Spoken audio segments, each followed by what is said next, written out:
Oh, ayan na nga. Busy-busy ang niyang Madam UK. Pag nakita niyo, syempre, okay rin ako. What is the use of that plastic? Syempre, alam niyo, mahilig sa spaghetti ang nanay ko. At ang plastic na yan ay pinaglalagyan ko ng kung ano-anong mga propernalia na may kinalaman. Eto te, ping. So, busy na naman tayo gamit ang mga panulat. At gaya ng sinabi ko, karugtong ng aking vlog, ay ito ganun po ako. So, let's say may activity po dito. Susulat ko yan together with this.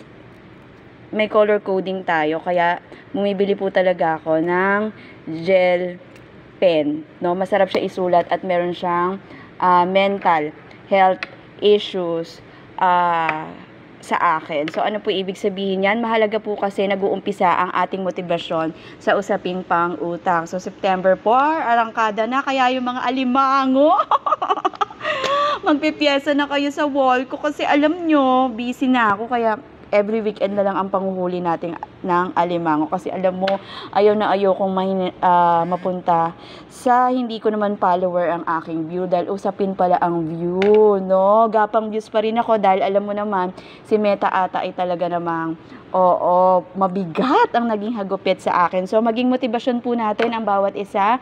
A good motivation, it very helpful to other people. And even you, sa pagkatao mo, ay malaking tulong ito. Magmamanifest yan sa pamamagitan ng mga blessing, no?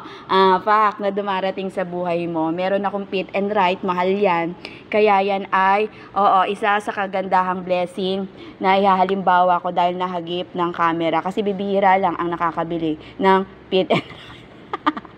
So, may mga panulat tayo dahil laking kasangkapan yan kapag po ikaw ay nasa larangan ng academe. Kaya gamitin natin, wag nating itenga. So, bye-bye!